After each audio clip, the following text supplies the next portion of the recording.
Graça e paz. Seja bem-vindo ao canal O Poder da Proclamação. Assim também ocorre com a palavra que sai da minha boca. Ela não voltará para mim vazia, mas fará o que desejo e atingirá o propósito para o qual a enviei. A palavra de Deus, ela nunca volta vazia. Isaías 55:11. E este evangelho do reino será pregado em todo o mundo como testemunho a todas as nações. Então virá o fim. Mateus 24:14. E vi o céu aberto, e eis um cavalo branco, e o que estava sentado sobre ele chama-se Fiel e Verdadeiro, e julga e peleja com justiça. Apocalipse 19:11. E a última palavra que Jesus disse através da visão de João no Apocalipse: aquele que testifica estas coisas diz: certamente cedo venho. Amém. Ora vem Senhor Jesus. Audiolivro Os Alicerces da Fé Cristã, volume 2, de Derek Prince, capítulo 7. Falarão todos línguas? Continuaremos a considerar algumas objeções ou controvérsias que geralmente ocorrem quando o tema em análise é a experiência de falar em línguas, o dom de variedade de línguas. Uma objeção comum baseia-se nas palavras do apóstolo Paulo em 1 Coríntios 12:30, onde pergunta: falam todos diversas línguas? Uma análise pormenorizada do contexto mostra que Paulo implica claramente que a resposta à sua pergunta é não, nem todos falam línguas.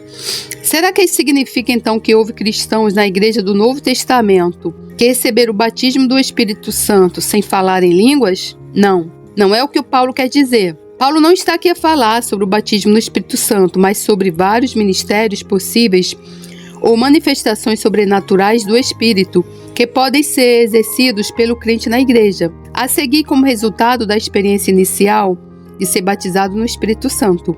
Isso concorda com o que Paulo diz em 2 versículos atrás, em 1 Coríntios 12, 27 a 28. Ora, vós sois corpo de Cristo e individualmente membros desse corpo. A uns estabeleceu Deus na igreja primeiramente apóstolos, em segundo lugar profetas, em terceiro lugar mestres, depois operadores de milagres, depois dons de curar, socorros, governos, variedades de línguas. Paulo está a falar de vários ministérios diferentes que podem ser exercidos por diferentes membros na igreja. Entre eles, enumera variedades de línguas, ou mais literalmente, variedade de línguas. É exatamente a mesma expressão que Paulo usa ainda mais atrás no mesmo capítulo. Em 1 Coríntios 12, 7 a 11, Paulo enumera 9 diferentes dons ou manifestações possíveis do Espírito Santo, que podem ser outorgados aos crentes que já foram batizados no Espírito Santo.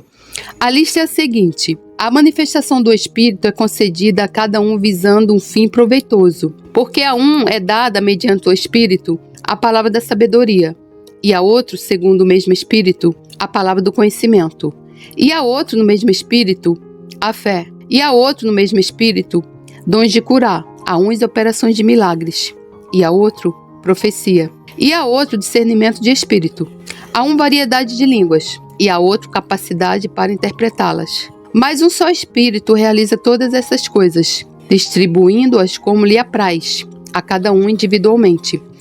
Aqui Paulo fala das manifestações ou dons do Espírito que podem ser exercidos pelos crentes após terem sido batizados no Espírito. Isto é confirmado pelo que ele diz em 2 versículos mais adiante, em 1 Coríntios 12, 13. Pois em um só Espírito, todos nós fomos batizados em um corpo. Ou mais literal e claramente, porque em um Espírito fomos batizados no corpo. Aqui Paulo fala do batismo no Espírito Santo, como uma experiência que já foi recebida por aqueles a quem ele escreve. Os 9 dons ou manifestações do Espírito que ele indica podem ser então exercitados pelos crentes depois e como resultado de terem sido inicialmente batizados no Espírito Santo. Paulo indica o batismo inicial no Espírito Santo para todos os crentes, pois em um só Espírito todos nós fomos batizados em um corpo. E a partir de então os diversos dons ou manifestações do Espírito são repartidos entre os crentes, segundo a vontade soberana do Espírito. Um crente pode receber um dom e outro crente receber outro dom. nem todos os crentes recebem dons ou todos os dons. Entre os 9 dons do Espírito indicados por Paulo, o 8º é a variedade de línguas. No grego original, a frase variedade de línguas é exatamente a mesma que se encontra em 1 Coríntios 12, 28. Em cada caso, Paulo está a falar de um dom espiritual específico e não do batismo inicial no Espírito Santo. Está fora do alvo do nosso presente estudo examinar a operação exata deste dom particular. Para o nosso propósito presente, basta ter estabelecido o fato de que em Coríntios 12, 28, tal como no versículo 10 do mesmo capítulo, Paulo não está a falar da experiência inicial de ser batizado no Espírito Santo, mas de um dos 9 dons espirituais exercidos por alguns crentes, mas não por todos, como resultado do batismo no Espírito Santo. A partir daqui segue-se que em Coríntios 12:30, quando Paulo diz, falam todos línguas, a pergunta que ele tem em mente não é falaram todas as línguas num determinado momento, ou seja, quando foram inicialmente batizados no Espírito Santo. Pelo contrário, a pergunta com que ele está agora preocupado é, todos os crentes que foram batizados no Espírito Santo, depois disso, exercitaram regularmente o dom da variedade de línguas? A esta pergunta, a resposta, tanto então como agora, é um rotundo não. A esse respeito, a experiência dos crentes atuais, após terem sido batizados no Espírito, está totalmente de acordo com o padrão estabelecido no Novo Testamento. Essa distinção entre o dom inicial do próprio Espírito Santo, atestada pela evidência em línguas, e o subsequente dom da variedade de línguas, é muito cuidadosamente preservada pela utilização linguística do Novo Testamento. A palavra grega usada no Novo Testamento para dom, quando se refere ao dom do Espírito Santo, recebido no batismo no Espírito, é dória. O termo grego para dom, quando aplicado a qualquer um dos 9 diferentes dons ou manifestações do Espírito, incluindo o dom de variedade de línguas, é charisma. Essas duas palavras nunca são intermutáveis no Novo Testamento. Charisma nunca é usada para se referir ao dom do Espírito Santo em si mesmo, inicialmente recebido no batismo no Espírito. Por sua vez, dória nunca é utilizada em referência aos 9 dons distintos e subsequentes do Espírito Santo, manifestos na vida dos crentes que já receberam o Espírito Santo. A língua, os ensinos e os exemplos do Novo Testamento indicam todos uma distinção clara entre esses dois aspectos da experiência espiritual. O fruto é a evidência?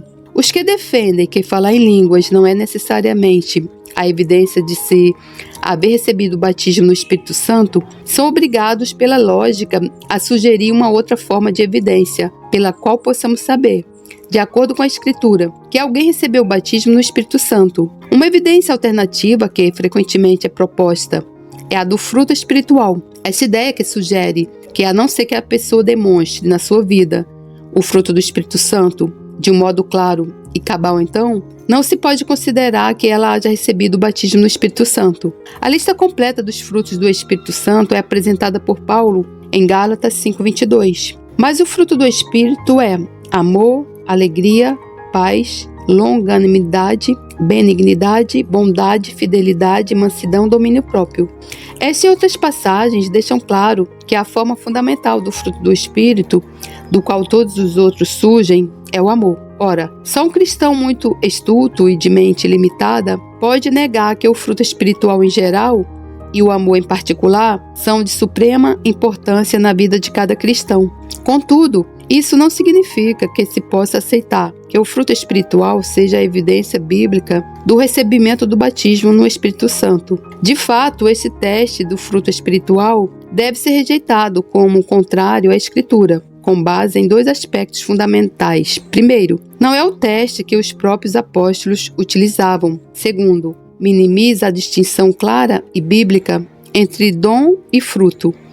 Consideremos primeiro o teste que os apóstolos aplicaram à sua própria experiência. Quando os 120 discípulos, no dia de Pentecostes, receberam o batismo no Espírito Santo, com a evidência exterior de falar em novas línguas, o apóstolo Pedro não esperou várias semanas ou meses para ver se essa experiência produziria na vida dele e dos outros discípulos uma maior medida de fruto espiritual do que aquela que já exteriormente haviam experimentado.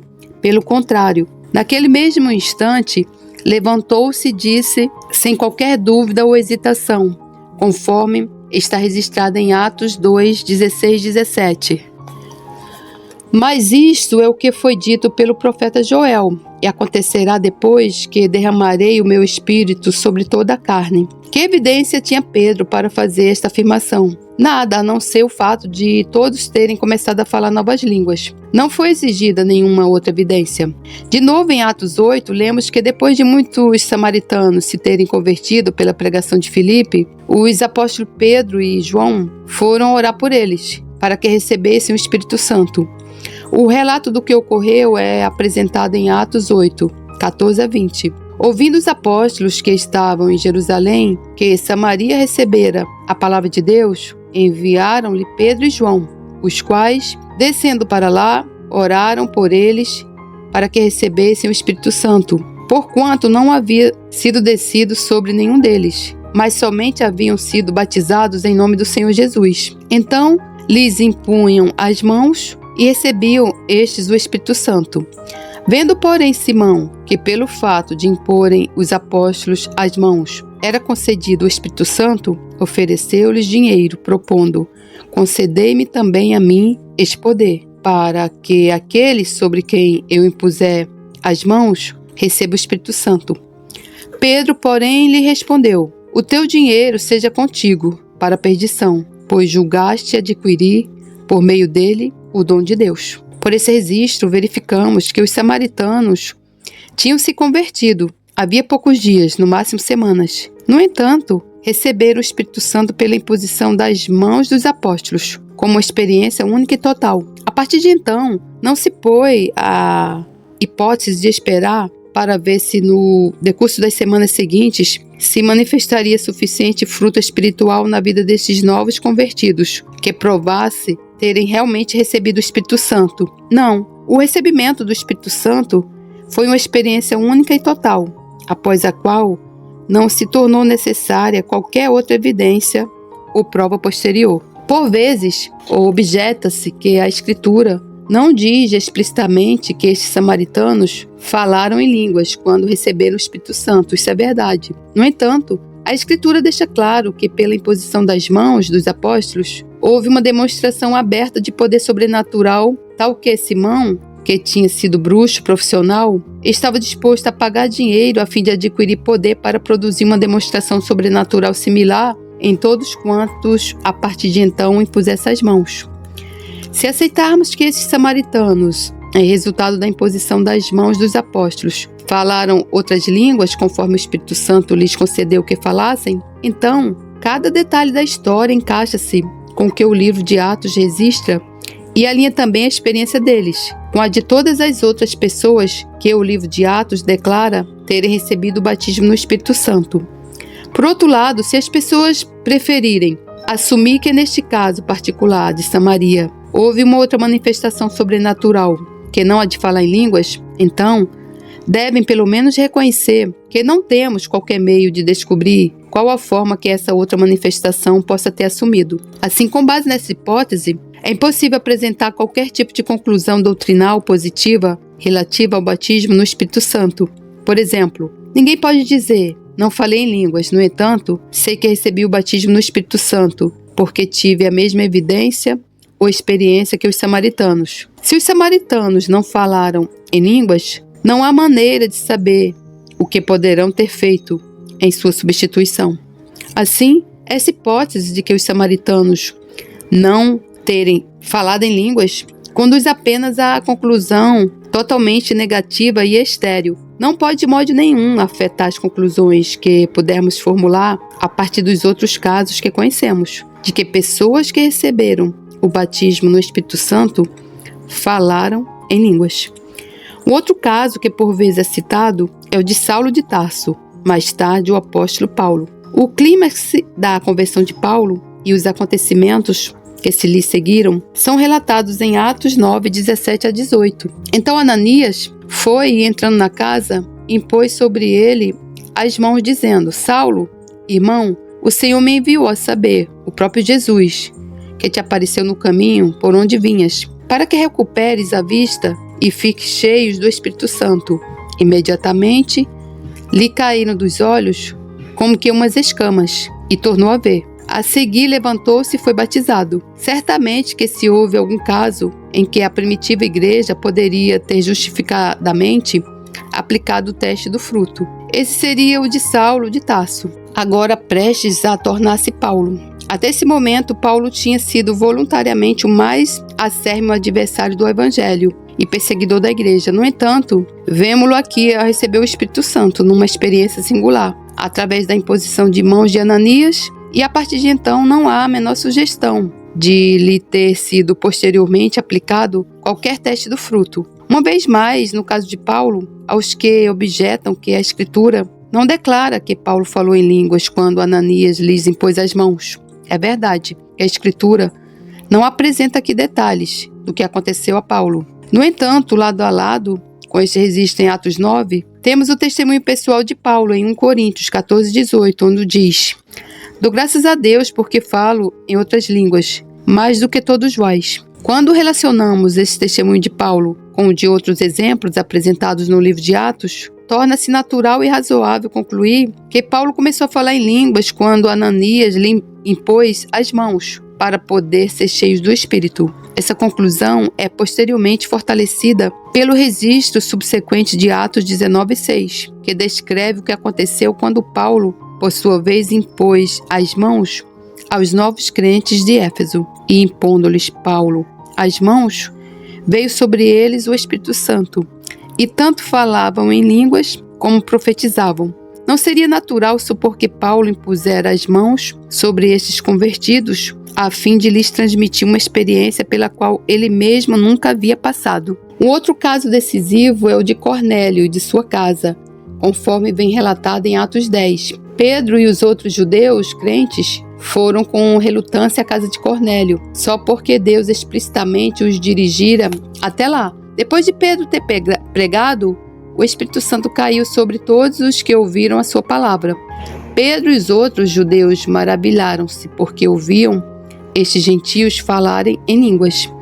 Até esse exato momento, Pedro, como outros crentes judeus, ainda não percebera que era possível que os gentios, tal como Cornélio, fossem salvos e se tornassem cristãos. Porém, esta única manifestação de falar em línguas, de imediato, convenceu Pedro e os demais judeus de que esses gentios eram agora tão cristãos como os próprios judeus. Pedro nunca sugeriu que seria necessário sujeitar esses gentios a algum outro teste posterior ou esperar pelo seu fruto espiritual ou qualquer outro tipo de evidência. Pelo contrário, ordenou imediatamente que fossem batizados, ato pelo qual foram imediatamente aceitos como cristãos.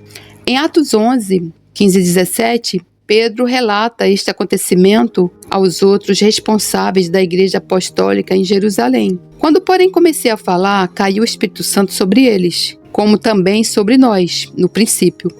Pois se Deus lhes concedeu o mesmo dom que a nós nos outorgou quando cremos no Senhor Jesus, quem era então eu para que pudesse resistir a Deus? Pelo capítulo anterior, sabemos que Cornélio e a sua casa falaram todos em línguas. Porém, neste relato, Pedro não considera necessário mencionar essa manifestação decisiva. Diz apenas: o Espírito Santo caiu sobre eles, como também sobre nós ao princípio. Deus deu-lhes o mesmo dom que a nós, por outras palavras.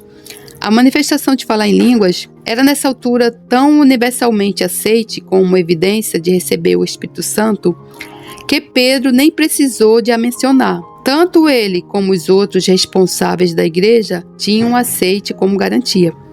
A esse respeito, os apóstolos eram perfeitamente lógicos. Não que o fruto não seja importante, mas porque o fruto, pela sua própria natureza, é totalmente diferente de um dom. Um dom recebe-se por um simples ato de fé. O fruto é produzido por um processo lento e gradual que inclui o semear, o germinar e o cultivar. O batismo no Espírito Santo é um dom, uma experiência singular. Recebe-se pela fé. A evidência de que a pessoa recebeu este dom é o fato de ela falar em línguas. A terminar, um alvo fundamental da outorga de um dom é capacitar a pessoa a produzir mais e melhor fruto espiritual que de outro modo não conseguiria alcançar. Não está certo enfatizar a importância do fruto.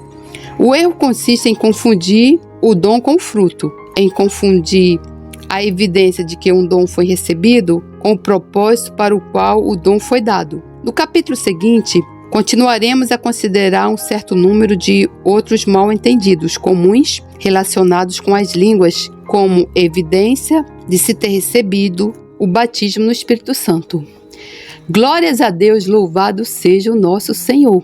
Obrigada a Deus por mais esse ensino. Que você achou, irmão, desse ensino sobre o batismo no Espírito Santo e os dons? São coisas diferentes. E eu queria deixar um relato aqui, um testemunho de uma amiga que ela já é convertida há muito tempo, e eu comecei a fazer um trabalho de evangelismo com ela nos hospitais, e ela já é convertida há muito mais tempo, né, do que eu. E eu sempre tive essa vontade, porque a palavra de Deus diz para nós ir visitarmos os enfermos, né, para a gente se lembrar dos presidiários, como se lá estivéssemos com eles. E essas áreas, assim, hospitais e presídios, são muito carentes, irmão, da palavra de Deus, porque nem todo mundo quer ir. Muita gente tem medo, né? Sendo que a palavra de Deus diz que Deus não nos deu um espírito de medo, né? Deus nos deu um espírito de ousadia, de coragem, de amor. Então, se você vai fazer uma obra num lugar desse, você vai único, exclusivamente,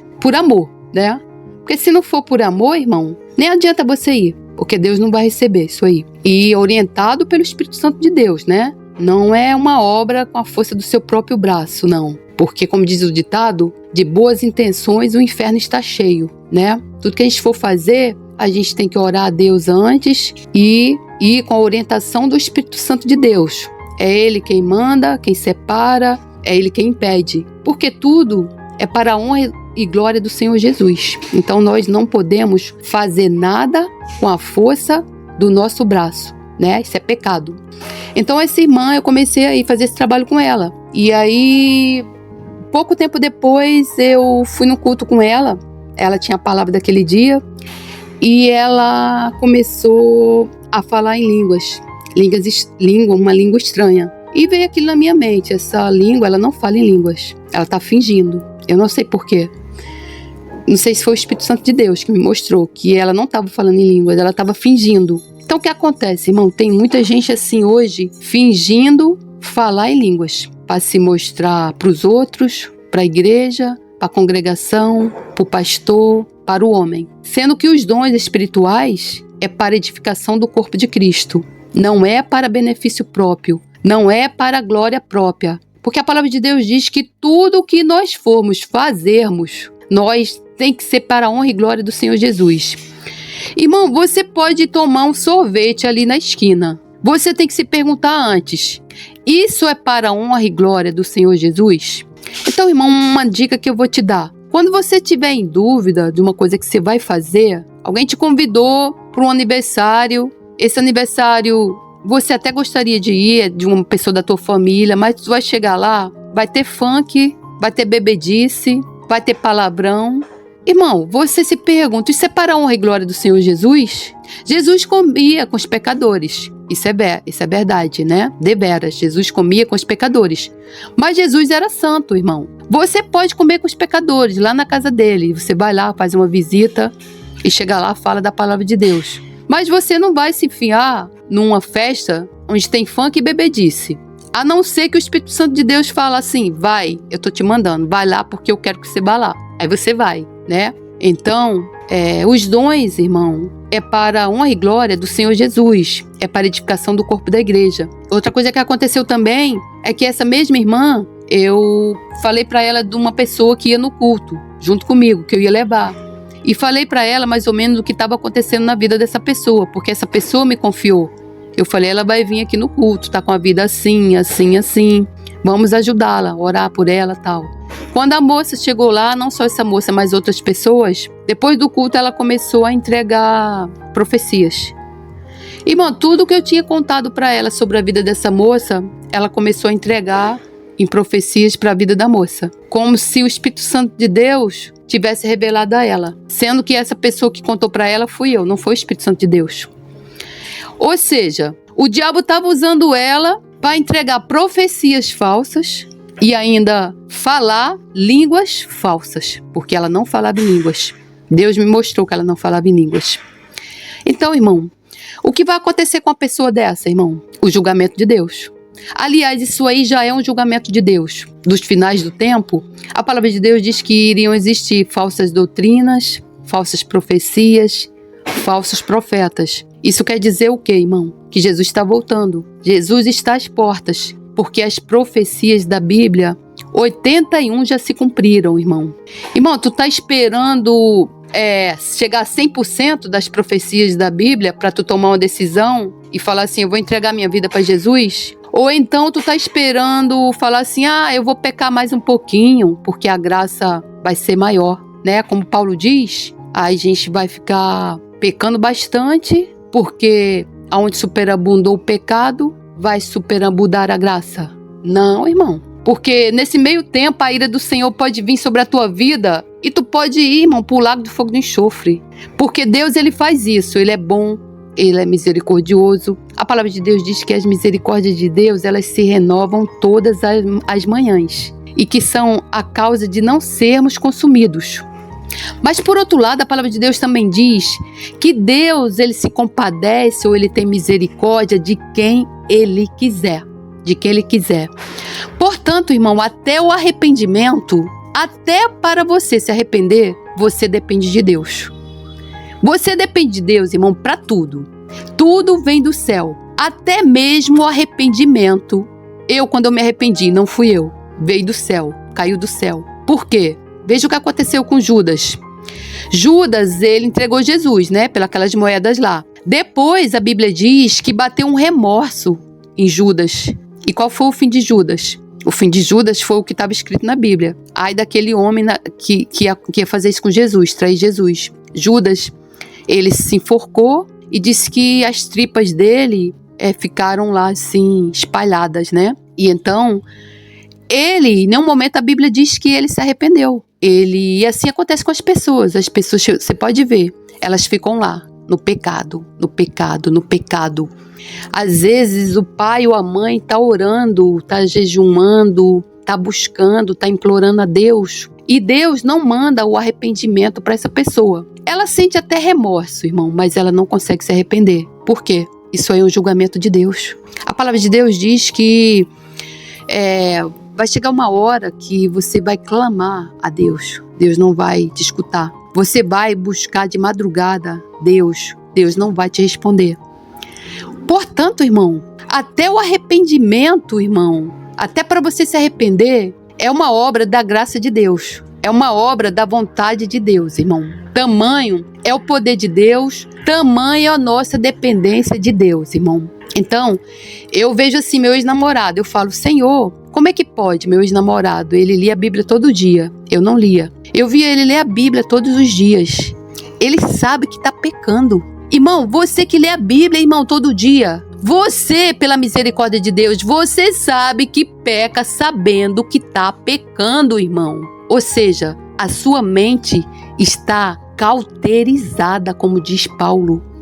A mente cauterizada, sabe o que é? Um julgamento de Deus, para você não se arrepender. Então, irmão, Deus está te dando a corda. Vai, toma corda, toma aí, toma mais corda, toma mais corda, toma mais corda. Vai chegar uma hora que aí Deus vai dar um puxão tão grande naquela corda, irmão, que tu vai se arrebentar todo, irmão. Tu vai parar no fundo do poço. Tua família vai ser destruída. Tu vai perder emprego. Os demônios vão vir pra cima de você com tudo, irmão. Vão vir enfermidades, câncer, Alzheimer. Meu Deus do céu. É isso, é a ira de Deus. Ele fala assim pra Satanás, vai lá. Satanás vai chegar lá acusando, Deus não tem o que fazer. Porque Deus é um juiz justo. Pode ir lá, toca lá na vida dele. Toca na saúde, toca na família. Tira os filhos, tira a mulher, tira o emprego, bota um câncer, bota um Alzheimer. Eu tenho um conhecido que ele aprontou muito com os filhos, com a ex-mulher. Aprontou comigo também, mas eu já perdoei, já entreguei a Deus. Que ele tá com câncer, o câncer tá comendo a cara dele, ele já tirou 3 câncer. Não só isso, ele é um homem novo, de 60 e poucos anos. Ele, além disso, ele tá com um mal de Parkinson. aquela doença que treme, dói os ossos, dói até o cabelo da cabeça. E o câncer está comendo a cara dele. Eu oro por ele, eu já intercedi por ele, mas eu falo para o Senhor, Senhor, eu sei que o Senhor se compadece de quem o Senhor quiser. Como ele disse para Jeremias, não ore por esse povo, não adianta você orar por esse povo, porque eu não vou escutar.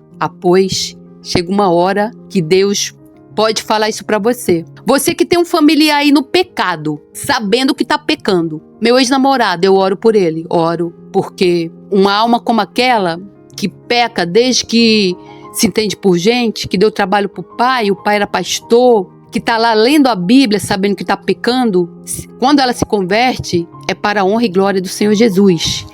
Mas, como Deus disse a Jeremias, chega uma hora que ele vai dizer isso para você. Não ore mais por essa pessoa, porque eu não vou responder. Deus vai dar a corda e Deus vai puxar a corda, irmão. Então, irmão, como diz os Salmos, deveras há uma recompensa para os justos.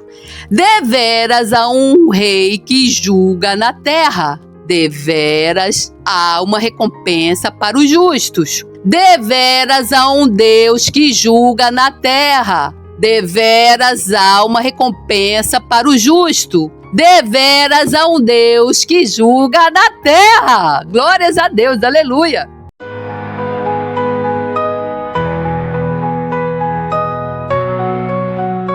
Acaso falais vós, deveras, ó congregação, a justiça julgais retamente, ó filhos dos homens. Antes no coração forjais iniquidades, sobre a terra pesais a violência das vossas mãos.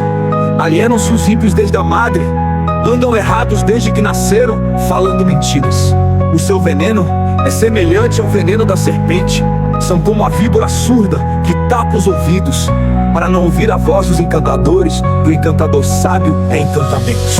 Ó Deus, quebra-lhes os dentes nas suas bocas. Arranca, Senhor, os queixais aos filhos dos leões. Escorram como águas que correm constantemente. Quando ele armar as suas flechas, fiquem feitas em pedaços. Como a lesma se derrete, assim se vá cada um deles. Como o aborto de uma mulher que nunca viu o sol, antes que as vossas panelas sintam o calor dos espinhos. Como por um redemoinho os arrebatará ele vivo e em indignação.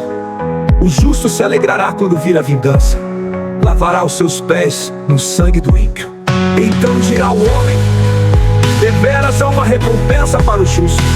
Deveras há um Deus que julga na terra.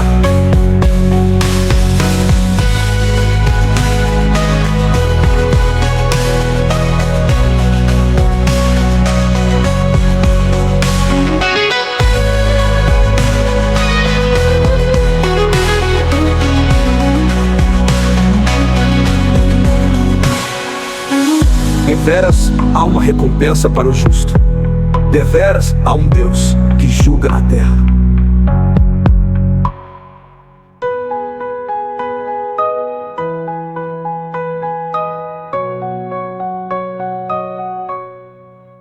Então dirá o homem, deveras há uma recompensa para o justo. Deveras há um Deus que julga na terra. Então dirá o homem, deveras há uma recompensa para o justo. Deveras há um Deus que julga na terra. Então dirá o homem, deveras há uma recompensa para o justo. Deveras há um Deus que julga na terra.